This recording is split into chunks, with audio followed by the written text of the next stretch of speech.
जैसे रब ताला फरमाता है, ए ईमान वालों ज्यादा गुमान करने से बचो। ए ईमान वालों ज्यादा गुमान करने से बचो। गुमान करना, कुछ भी सोचना किसी के भी मुतालिक, इसकी लिमिट्स हैं। और खास तौर पर मोमिनीन के लिए किस तरह से सोचे। ऐसा नहीं है कि तुम अपनी अकल के पर्दों को या अपने दिमाग के घोड़े को दौड़ाते रहो, जो चाहे मन में आए जिसके बारे में सब सोचते रहो। कुरान ने तो इस पर पाबंदी लगाई, ऐ ईमान वालों ज्यादा गुमान करने से बचो, वला तजस्ससु, और किसी की टोह में मत लगे रहो। तजस्सुस किसको कहते हैं? जासूसी करना। कौन कहां जा रहा है, कहां से आ रहा है, इसके घर में कितने लोग हैं, किस वक्त इनके घर में क्या क्या होता है, तुम्हें उसके बारे में अल्लाह ने हुक्म नहीं दिया। लेकिन भाइयों की टोह में लगे रहना बहुत बड़ा गुनाह है, गुनाह कबीरा में है। वला यग़्तब बअदुकुम बअदा, और आयत का ये तीसरा हिस्सा है। और अपने भाइयों की गैर मौजूदगी में उनकी गीबत ना करो, उनके खिलाफ बातें ना करो। और रब ताला फरमाता, क्या तुम में से कोई ये पसंद करता है कि अपने मरे हुए भाई का गोश्त खाए? जो गीबत करता है गोया कि वो अपने मरे हुए भाई का कच्चा गोश्त खाता है। और गीबत के मुतालिक बहुत सारे लोगों को ऐसा लगता है, अरे मैं तो पीठ पीछे क्या सामने मुंह पे भी यही बोल सकता हूं। ये बातें जो कहते हैं, गीबत का मतलब ये नहीं है कि सिर्फ पीठ के पीछे बोलना, मुंह के सामने भी ऐसी चीज बोलना जो उसको बुरी लगे, वो गीबत है, वो भी हराम है। ये तीन चीजें इस आयत के अंदर है। एक बदगुमानी करना, दूसरे जासूसी करना, और तीसरे गीबत करना। इसके ऊपर अगर मैं गुफ्तगू करूं बहुत तवील हो जाएगा, लेकिन ये पूरे मुआशरे के लिए जहर हिलाल है, जहर कातिल है। यहां से सोसाइटियां टूट जाती हैं, रिश्ते खत्म होने लगते हैं। बदगुमानी करना, शक करना, ये एक उसी की किस्म है। जन इसको अरबी में कहा गया है गुमान, यानी किसी के मुतालिक गुमान करना। देखे, दुनिया में जो चीज दिख रही है जरूरी नहीं है कि वो वैसी ही हो। हर चमकने वाली चीज हीरा नहीं होती, और हर काली दिखने वाली चीज कोयला भी नहीं होती। दोनों में बड़ा फर्क है। हकीकत कुछ और हो सकती है, लेकिन बगैर किसी तहकीक के या बगैर तुम्हें यकीन के गुमान कर लेना, ये तुम्हें बहुत बड़े गुनाह में ले जाएगा, बहुत बड़े गुनाह में। अब गुमान की किस्में भी मैं आपको बताऊंगा, उससे कबल मैं आपको बताऊं सर, सैयदना जुनैद बगदादी रदी अल्लाह ताला अन्हु, जो सैयदुत ताइफा वलियों के सरदार, अपने जमाने के कुतुब, घर में बैठे हुए थे। बड़े आप घर से भी मालदार थे, बहुत सारे लोग अपनी जरूरत लेकर के आते थे। दोपहर का वक्त था, एक मांगने वाला आपके दरवाजे पर आया। आपको जो देना था वो दे देते, लेकिन आपने उसको खैरात देने के वक्त दिल में ये सोचा कि हट्टा कट्टा आदमी है, कमाकर खा सकता है, इसको ये बुरी लत कहां से पड़ गई, ये कैसा आदमी है। बहरहाल उसको जो खैरात देनी थी दे दिया, वो बंदा चला गया, खैरात लेकर चला गया। अब वापस आप अपने घर आए, और जैसे ही आप आए नींद लग गई, आप सो गए। आपके सोने के बाद आपने ख्वाब देखा कि मैदान महशर कायम हो चुका है, हिसाब किताब हो रहा है, लोगों में नफसा नफसी का हाल है, फरिश्ते कुछ को पकड़ कर ले जा रहे हैं, कुछ का हिसाब कर रहे हैं। और जब हजरत जुनैद बगदादी का नंबर आया तो दो फरिश्ते बहुत बड़ी थाल लेकर के आए, जिसमें कच्चा गोश्त था और खून टपक रहा था। जुनैद बगदादी से कहा गया कि ये लो, इसको खाओ। तो हजरत जुनैद बगदादी ने कहा कि क्या मुझे नहीं जानते, मैं जुनैद, मैंने ऐसा कौन सा गुनाह किया कि मुझे इसकी सजा ये दी जा रही है। फरिश्तों ने कहा, ऐ जुनैद, क्या अपने मोमिन भाई के बारे में आज दिन में आपने बुरा गुमान नहीं किया? जो आपके दरवाजे पर आया उसके मुतालिक आपने बदगुमानी नहीं की? तो हजरत जुनैद बगदादी रज़ियल्लाहु ताला अन्हु बिछक करके उठ गए, खौफ के मारे नींद खुल गई। और उसके बाद बेकरारी इतनी आई कि हाँ मैंने तो गुमान उसके मुतालिक गलत किया था। थोड़ा सा ऐसा भी नहीं है कि वो चोर है, डकैत है, डाकू है, ये भी नहीं, सिर्फ इतना सोचा था कि हट्टा कट्टा आदमी है, मांगता क्यों है। हज़रत जुनैद बगदादी अपने घर से निकले उस फकीर को ढूंढने के लिए कि जो मेरे घर आया था, और उसके बाद ढूंढते हुए उसके पास पहुंच गए। जा करके उससे माफी तलब की, कहा कि आज तू जो घर पर आया था मैंने तेरे मुतालिक ये गुमान किया था कि तू हट्टा कट्टा आदमी है और मांग कर खा रहा है। तो उसके बाद उस शख्स ने जो जवाब दिया वो हैरत में था। मेरे अजीजों, ना वो फकीर था, ना ही वो कोई कमजोर और मजबूर था, बल्कि अल्लाह के एक वली थे जो उनके इम्तिहान के लिए आए हुए थे।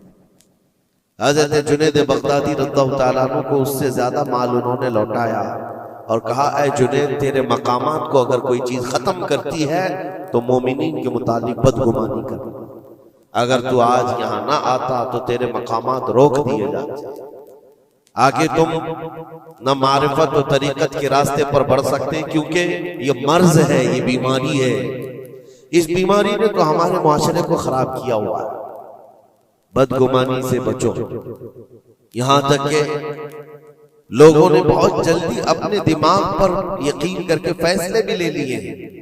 आप मिसाल के तौर पर किसी घर से कोई निकल रहा है और आपने फौरन ये गुमान कर लिया कि ये इस घर में बदकारी करने के लिए गया था। आपकी नेगेटिविटी जो जहन में थी आपने गुमान किया और उस पर यकीन की मुहर भी लगा दी।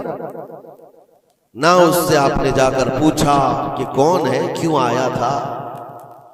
इसी तरह की एक और बात मैं आपको बताता हूं। हजरत शफीक बल्खी बड़े बुजुर्ग दरियाए दजला के किनारे आए, देखा कि एक मर्द, एक नौजवान है, औरत को गोद में सुलाया हुआ है दरिया के किनारे और शराब की बोतल हाथ में लिए बैठा है। इस तरह का माहौल तो बगदाद का नहीं था, पर्दे का माहौल था, इस्लामी माहौल था, लेकिन खुले आम कोई दरियाए दजला के किनारे इस तरह बैठे और वो भी औलिया की नजर पड़े तो उनके लिए तो बहुत हैरत की बात थी। हजरत शफीक बल्खी ने देखा, कहा, हाय अफसोस, जमाना कहां आ गया। लोग खुले आम औरतों को लेकर बाहर सोने में बाहर मजे करने लग गए और खुले आम अब शराब भी पी जाने लगी। शराब भी पी जा रही है, खुद भी पी रहा है, उस औरत को गोद में थोड़ा थोड़ा सा पिला भी रहा है। हजरत शफीक बल्खी ने कहा कि बहुत सख्त हालात हो गए बगदाद में, इतनी अय्याशियां मैं पहली मर्तबा देख रहा हूं। इसी असना में एक कश्ती दरियाए दजला में हिचकोले खाती हुई आ रही थी और उस कश्ती का बैलेंस बिगड़ा हुआ था, वो आगे बढ़ नहीं पा रही थी। इधर उधर करते करते अचानक वो कश्ती पलट गई, उसमें 10 लोग सवार थे, सबके सब दरिया में डूब गए। ये जो नौजवान किनारे पर बैठा था, उस औरत को जो गोद में लिए बैठा था, औरत को उठाया और उसको साइड किया, भागता हुआ गया दरिया के पार, यूं हाथ डालता था, एक आदमी को निकालता था और बाहर करता, ना उसके पांव पानी में डूबते थे। यूं समझ ले कि जैसे दरिया में कोई खड़ा है और अपने हाथ डाल डाल करके निकाल रहा है। 9 आदमियों को उसने अपने हाथों से दरिया से निकाला और बाहर किया और उसके बाद एक आदमी बच गया था। इस नौजवान ने हजरत शफीक बल्खी की तरफ देखा जो वहीं खड़े थे, कहा, क्या है शफीक बल्खी, मेरे बारे में बहुत कुछ तुमने सोचा दिल में, 9 तो मैंने निकाल दिया, एक आप निकाल दिया। ये जो जान बचाया है मैंने, और रब तबारक व तआला ने फरमाया जिसने किसी एक की जान बचाई उसने पूरी कायनात की जान बचाई, पूरी दुनिया की जान बचाई। मैंने तो 9 को बचाया, आप एक बचाओ। आपने फरमाया इस सिलसिले में बाद में बात करेंगे, पहले उस आदमी को बचा लो, उस आदमी को बचा लो, मैं तुमसे इल्तिजा करता हूं। उसने 10वें को भी बचाया। उसके बाद हजरत शफीक बल्खी के दिल में एहसास हुआ कि मैंने गलत जगह गुमान किया, ये कोई आम आदमी नहीं है, आम इंसान नहीं है। इसके मुतालिक मैंने क्या क्या दिल में सोच लिया, क्या क्या गुमान कर लिया। तो आपकी आंखों में आंसू आ गए और कहा कि मुझसे बड़ी खता हो गई, मुझे माफ करें। लेकिन आपको अल्लाह ने ये ताकत दी है कि आप दरिया पर खड़े होकर इंसानों को बचा तो रहे हैं, लेकिन ये क्या है जो किनारे पर बैठ करके खुलेआम हो रहा है? किनारे दरिया के बैठकर ये खुलेआम क्या हो रहा है? उस नौजवान ने कहा, शफीक बल्खी, ये भी मैं बताता हूं, वो गोद में पड़ी हुई औरत कोई आम औरत नहीं, मेरी माजूर माँ है, बीमार है, और उसको दरिया के किनारे लाने का हकीमों ने हुक्म दिया। और मेरे हाथ में जो बोतल है ये दवा की बोतल है, उसको हर आधे घंटे पर पिलाया जाता है। मैं भी पीता हूं और मेरी माँ को पिलाता हूं। सिर्फ इलाज की गर्ज से मैं यहां पर बैठा हुआ हूं। और आपने अपने दिमाग में क्या क्या सोच लिया कि बगदाद तबाह हो गया, याश हो गया, नौजवान औरतों को लेकर आके बैठने लग गए, शराब पीने लग गए। मेरे अजीजों, ये बहुत बड़े वली कामिल की बात कर रहा हूं, हज़रत शफीक बल्खी। लेकिन उनको खता का एहसास होता तो वो रोते, गिड़गिड़ाते और तौबा भी करते। हमारे तो हालात ऐसे हैं कि हमने तो बिल्डिंगें बना ली अपने गुमान पर, इमारतें बना ली, फलां के मुतालिक ऐसे ऐसे मामलात हैं, और उसी पर हम इमारतें बनाना शुरू कर देते हैं, जबकि हमारे पास यकीन के लिए एक दलील भी नहीं होती। मेरे अजीजों, बदगुमानी से बचने के लिए कुरान कहता है, या अय्युहल्लज़ीना आमनू इज्तनिबू कसीरम मिनज़्ज़न, ऐ ईमान वालों, ज्यादा गुमान करने से बचो, हराम है और कबीरा गुनाह है। यहां तक के फरमाया गया कि बदगुमानी करोगे मोमिनीन के मुतालिक, कल क़यामत के दिन फैसला होगा, और अगर तुम्हारा गुमान गलत निकला तो सारी नेकियां तुम्हारी उठाकर उस बंदे को दी जाएगी जिसके मुतालिक बदगुमानी किया था। और तुम नेकियों से अगर खाली थे तो ये मत समझना कि अब कुछ नहीं लिया जाएगा, बल्कि जिसके मुतालिक बदगुमानी किए थे उसके गुनाह उठाकर तुम्हारे ऊपर डाल दिया जाएगा।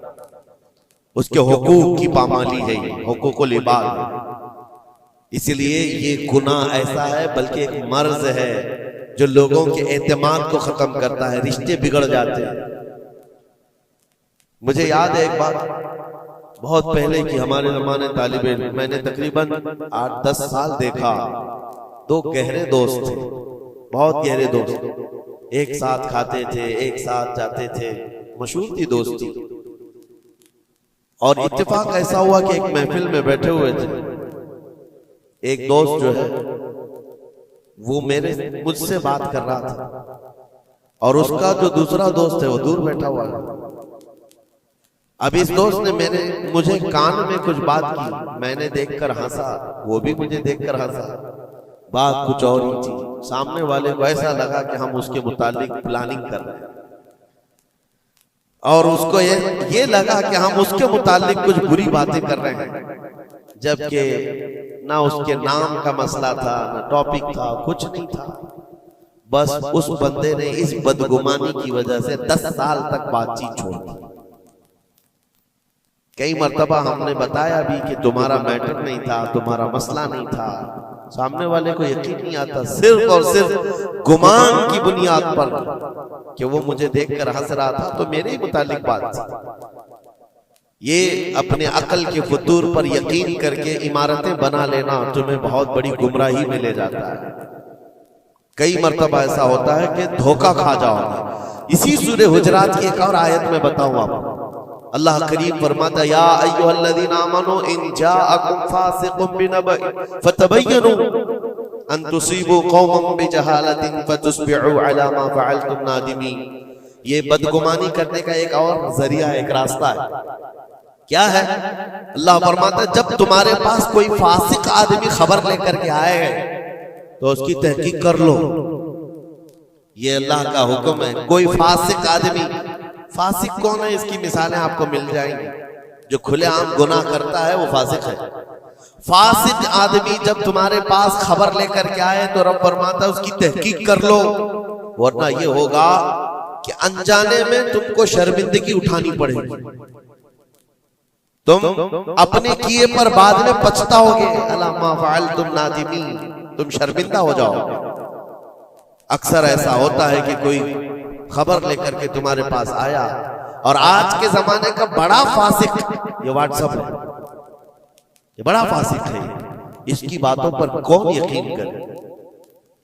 मेरे अजीजों, लोग तो सिर्फ एक दूसरे की एडिट की हुई तस्वीरों को देख करके ईमान ले आ जाते हैं, है ना? ऐसा हकीकत है।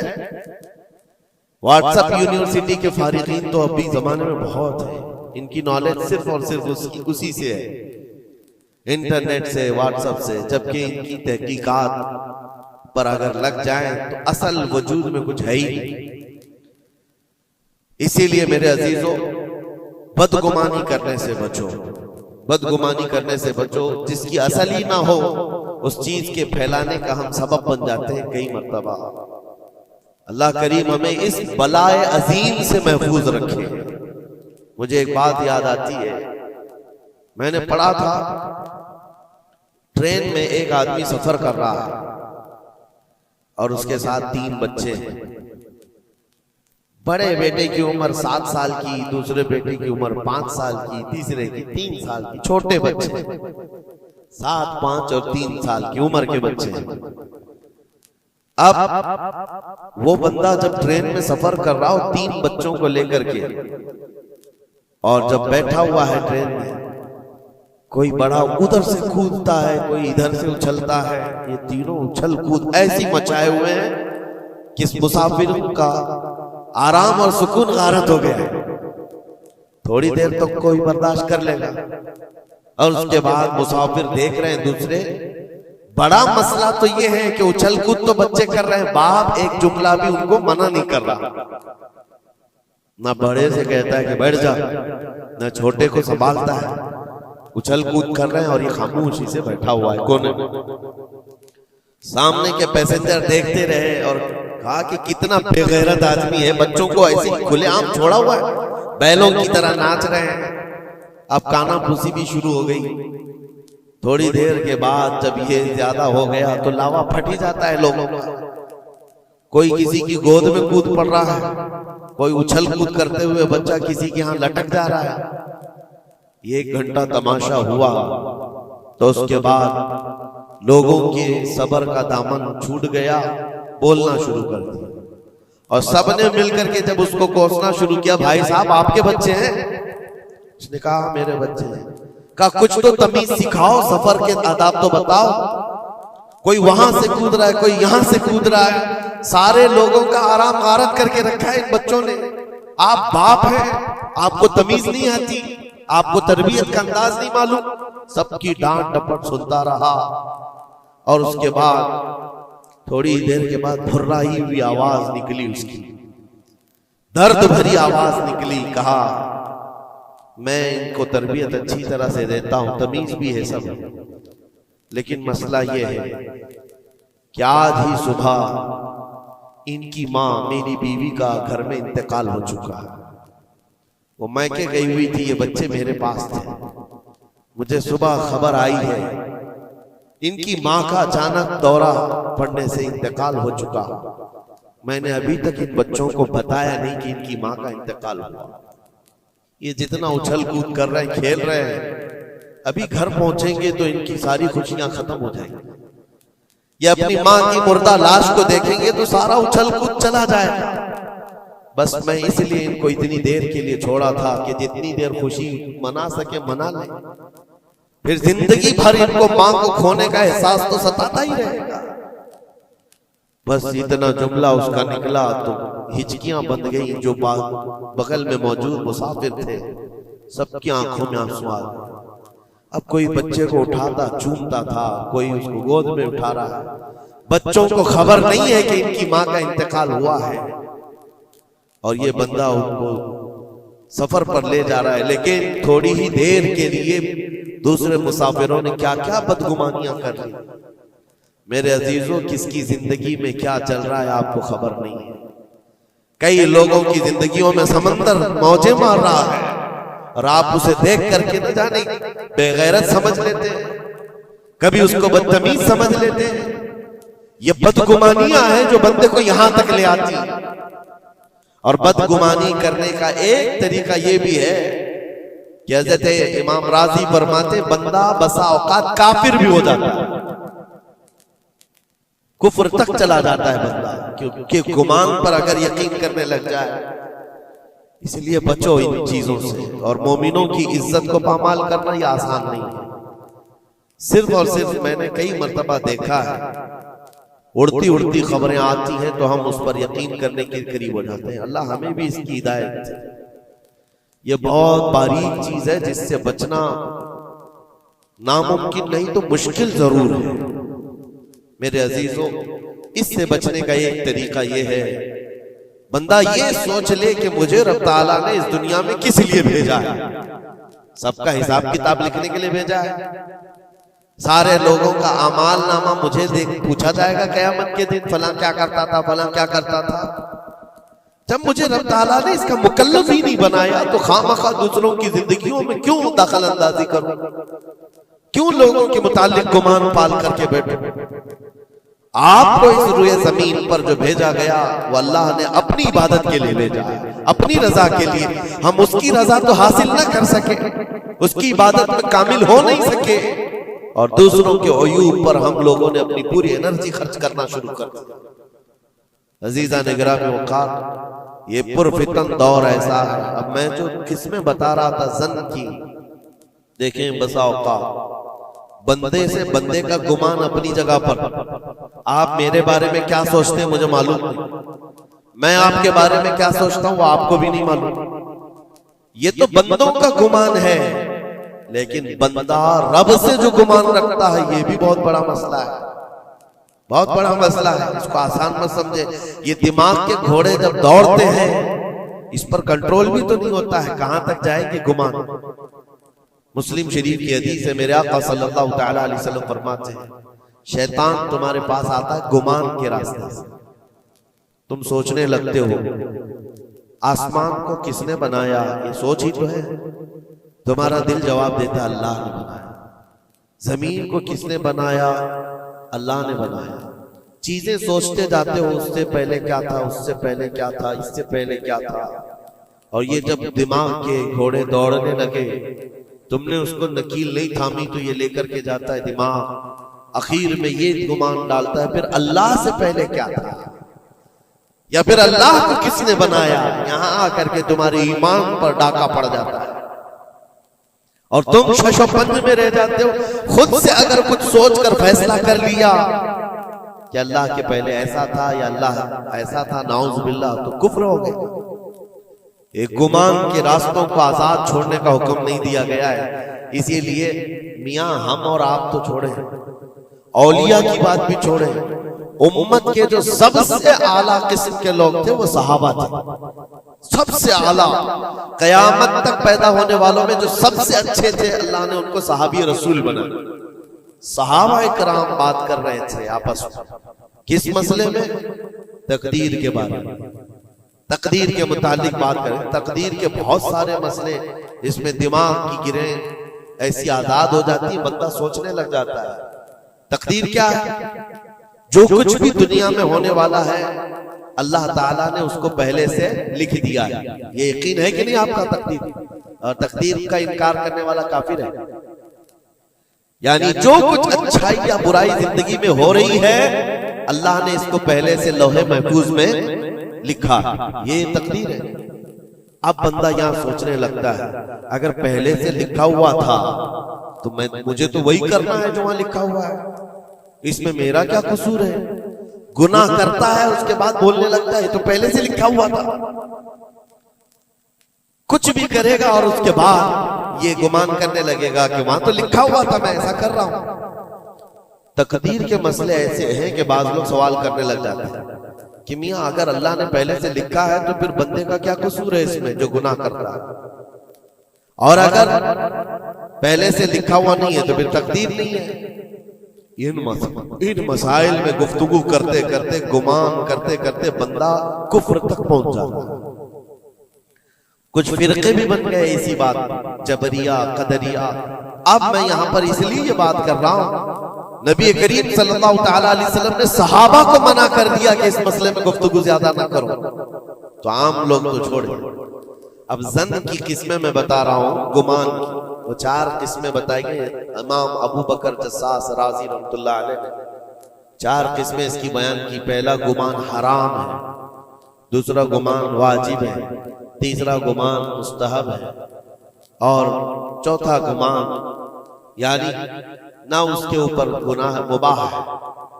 उसकी किस्में हैं जिसमें से पहला गुमान जो हराम है, और एक गुमान को तो उन्होंने कुफ्र भी कहा है। पहला गुमान हराम, ये सोचता रह जाए सिर्फ अल्लाह के मुतालिक है ये सारे गुमान कि मैं गुनहगार हूं और अल्लाह मुझे सजा देकर ही रहेगा, अल्लाह मुझे अजाब ही देगा, ये सोचता रहे सिर्फ और सिर्फ। तो इमाम अबू बकर जस्सास राजी फरमाते ये गुमान हराम है। रब कहार जरूर है, रब जब्बार जरूर है, लेकिन गफ्फार भी है और सत्तार भी। तुमने अगर सिर्फ यही गुमान किया कि मुझे सजा देगा, मुझे सजा देगा, तो ये गुमान हराम है। इस पर मुझे आला हज़रत फाजिल बरेलवी रहमतुल्लाह तआला अलैह की बात याद आती है। उनका गुमान कैसा था? सोचते थे बारगाह मुस्तफा करीम, कहते हैं डर था कि इसियां की सजा अब होगी या रोजे से सजा। डर था कि गुनाहों की सजा अब होगी या रोजे जजा। दी उनकी रहमत ने सदा, ये भी नहीं वो भी नहीं, यहां भी नहीं होगी वहां भी नहीं होगी, रहमत ने सजा आवाज दी। हाँ, गुनाहों के मुतालिक हमें तो गुमान है कि सजा होगी। मेरे अमाल का बदला तो जहन्नम ही था, मैं तो जाता मेरे सरकार ने जाने न दिया। ये गुमान है। बारगाह मुस्तफा में गुमान आला रखो, और रब ताला के मुतालिक जब गुमान करना हो तो हदीस कुदसी है, मुस्नद अहमद की हदीस है। अल्लाह ताला फरमाता अना इंद ज़न्नी अब्दी बी, मैं अपने बंदे के गुमान के मुताबिक सुलूक करता हूं। बंदा मेरे मुतालिक जैसा गुमान करता है मैं उसके साथ वैसा सुलूक करता हूं।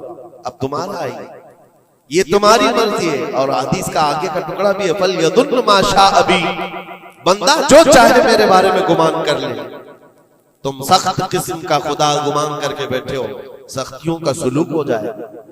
इसीलिए मैंने इससे कबल भी एक बार कहा था, जब किसी के घर में इंतकाल होता है फरिश्ते आ जाते हैं, मरे हुए इंसान को उठाने से पहले तक वो घर वालों को सब देखते रहते कौन क्या क्या बोल रहा है, और उसकी सारी रिपोर्ट ले जाकर बारगाह रब्बुल इज्जत में अर्ज करते। अल्लाह ताला पूछता है फरिश्तों से, आज इस घर में एक जान को हमने लिया, वो लोग मेरे मुतालिक क्या गुमान कर रहे थे, क्या सोच रहे थे और क्या कह रहे थे? फरिश्ते कहते हैं, ऐ मौला फलां कह रहा था कि मेरे घर पर बड़ा जुल्म हो गया, मेरा अजीज बच्चा ले लिया, मेरे घर पर ऐसी चीज आफत आ गई, सब बातें। तो रब तबारक व तआला फरमाता है फरिश्तों गवाह हो जाओ, उन्होंने जैसा मेरे मुतालिक गुमान किया अब मैं उनके साथ वैसा सलूक करूंगा, दुनिया में भी और आखिरत में भी। और फिर किसी घर से फरिश्ते जाते हैं जो नेक लोगों का होगा, रब ताला पूछता है यहाँ क्या कहा जा रहा था मेरे मुतालिक, क्या सोचा जा रहा था? फरिश्ते कहते मौला उनके घर पर बड़ी गम की बात थी, बड़ी मुसीबत थी, उनके बाप का इंतकाल था, लेकिन हर कोई कह रहा था इन्ना लिल्लाहि व इन्ना इलैहि राजिऊन, हम अल्लाह के लिए हैं और अल्लाह ही की तरफ लौटने वाले हैं। रब ताला फरमाता है फरिश्तों तुम गवाह हो जाओ, इससे बेहतर उनको निअमुल बदल दुनिया में दूंगा और उससे बेहतर आखिरत में अता करूंगा।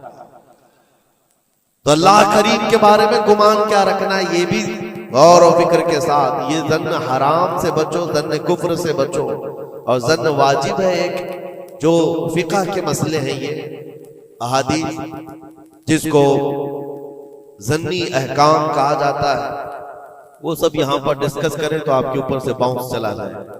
और मोमिनीन के मुतालिक मुस्तहब है, अच्छा गुमान करना हर एक के मुतालिक मुस्तहब है। और मुबाह जिसको कहा गया है वो ऐसा है कि आपके बिला इख्तियार कुछ गुमान आया है, आपने सोचा नहीं, तो ये मुबाह है। और खैर का गुमान करना, ज़न्नुल मुमिनून खैरन, हुजूर पाक ज़न्नुल मुमिनीन खैरन, मेरे आका सल्लल्लाहु अलैहि वसल्लम ने फरमाया मोमिनों के बारे में हमेशा अच्छा गुमान रखो, अच्छा गुमान रखो। कोई मर गया और जनाजा जा रहा है, एक हदीस ये भी मैं बता दूं आप, तुम्हारे गुमान करने से और तुम्हारे बोलने से कितना फर्क पड़ता है। एक जनाजा जा रहा था, हुजूर पाक सल्लल्लाहु अलैहि वसल्लम थे, वहां पर बहुत सारे लोग खड़े थे, उसकी तारीफ करने लग गए, क्या अच्छा आदमी था, कितने अच्छे अमाल थे इसके, सबके साथ भलाई करता था। हुजूर पाक ने फरमाया बच है बच, वाजिब हो गई उसमें। फिर एक जनाजा निकला और लोग उसके मुतालिक कहने लगे बड़ा बदकार आदमी था, ये जमीन का बोझ है, चला लोगों के साथ बुराइयां करता था। हुजूर ने फरमाया बच है बच, वाजिब हो गई। साहबा ने पूछा दोनों पर वाजिब हो गई? हुजूर ने फरमाया पहले पर जन्नत वाजिब हुई, दूसरे पर दोज़ख वाजिब हुई। तुमने जिस तरह से उसके मुतालिक अपना वो बनाया, दिमाग बनाया, मोमिनीन जो कसीर मोमिनीन और यानी सलाह व तकवा वाले मोमिनीन जिसके मुतालिक अच्छा गुमान करे, अल्लाह भी उसके साथ अच्छा सलूक फरमाता है। इसीलिए मेरे अजीजों, क्या जाता क्या है अच्छा गुमान करने में? खर्चा कौन सा है आपका? पैसे कौन से लगते हैं आपके? जो कब्रिस्तानों में सोए हुए उनके बारे में अच्छा गुमान करो कि जो कुछ भी थे अनजाने में उनसे खताएं हुई होंगी, लेकिन वो रब ताला की रहमत से मायूस नहीं थे, मौला उन्हें माफ करेगा। ये इतना गुमान करने में तुम्हारा क्या जा रहा है? आज के इस पुरफितन दौर में ऐसे बदमाश किस्म के और ऐसे फित्तीन लोग भी आए हुए हैं जो तुम्हें औलिया से भी बदगुमान कर रहे हैं, सहाबा से भी बदगुमान कर रहे हैं। आज देखते नहीं सोशल मीडिया पर कोई हजरत अमीर मुआविया पे भौंक रहा है, कोई खारजी कुत्ता मौला अली पे भौंक रहा, कोई सैयदा फातिमा तो जहरा हसनैन करीमैन के बारे में बात करने लग गया है। ना तुम्हारा जमाना है, ना तुमने उनको देखा है, सिर्फ उड़ती हुई खबरें आई तो तुमने यहां से गुमान बना लिया, फला बागी था, फला हद से ज्यादा करने वाला था। नाउजुबिल्लाह, ये सहाबा के बारे में बातें हो रही है, औलिया इकराम के बारे में धड़ल्ले से बात की जाती है। वो ऐसे थे, उन्होंने ऐसा किया, इन्होंने वैसा किया। माज़अल्लाह, जिस वक्त तुम्हारी पकड़ होगी तुम्हें दलील देनी पड़ेगी। कहा जाएगा हाथू बुरहानकुम इन कुंतुम सादिकीन, अगर तुम सच्चे हो तो दलील लाओ। जो कुछ तुमने सोचा ये बंदा वैसा था, साबित करो। साबित कर सकोगे? साहबे मामला तब कभी तुमसे मिला ही नहीं, तुमने पहाड़ बना रखा है। अपनी नेकियों को गारत करने से बचाएं। फिर कुरान की आयत पढ़ता हूं, ए ईमान वालों, कसीर गुमान करने से बचो। इसके दो हिस्सों पर तो मैंने बात ही नहीं किया। वला तजस्ससू, जासूसी मत करो। ये जो टिप्पर बने हुए घूमते हैं, मोमिनीन की खबरें पुलिस वालों को देना, हुकूमत के ओहदेदारों को पहुंचाना, इसको तो आज समझते पेशा है। ये 500 की नोट मिलती होगी, उसकी मिसाल ऐसी है, किसी कुत्ते को हड्डी डाली जा रही है और वो उनके पीछे तुम हिलाते हुए भाग रहा हो। तुम्हें पता भी है कितना बड़ा गुनाह है ये, कितना बड़ा गुनाह है। अरे तुम है, लानत है ऐसी जिंदगियों पर। तुमको जिंदगी इसलिए मिली कि तुम मोमिनीन की और मुसलमानों की खबरगिरी करो और यहाँ की जासूसी ले जाकर कुफ्फार को दो। कल कयामत के दिन क्या जवाब दोगे रब ताला के बारे में? रब तबारक व तआला के उन बंदों के मुतालिक जो उसे अल्लाह पुकारते हैं, तुम इनकी खबरें ले जाकर उन कुफ्फार और मुशरिकीन को देना चाहते हो जो हमारी जान के प्यासे हैं। मुसलमानों में से अगर कोई है तो बाज आ जाए, तौबा कर। इतना खतरनाक गुनाह है कि मरने के बाद कब्र में उसका चेहरा किबले से बदल दिया जाए। कब किबला से बदल दिया जाएगा उसका चेहरा, उसको किबले की तरफ रखने नहीं दिया जाएगा। अजीजा ने गिरामी औकात, अल्लाह करीम ऐसी बुरी नौबतों से हमें महफूज फरमाए, ऐसी बुरी ड्यूटी से अल्लाह महफूज फरमाए। करीम खुदा रहमान राहिमीन की बारगाह में दुआ है कि हमें हमारी अक्ल पर कंट्रोल की तौफीक दे और हमें मोमिनीन के मुतालिक हुस्न ज़न की तौफीक अता फरमाए। बदगुमानी से किए हुए गुनाहों से मौला हमको माफ फरमाए। रब तबारक व तआला हमारी गुमान से मोमिनीन का किसी का दिल दुखा हो, हम तेरे बारगाह में सच्ची तौबा करते हैं, मौला हमें माफ फरमा दे। व सल्लल्लाहु तआला अला खैर खल्क़ी मुहम्मद व आलिहि व अस्हाबिही अजमईन बिरहमतिक।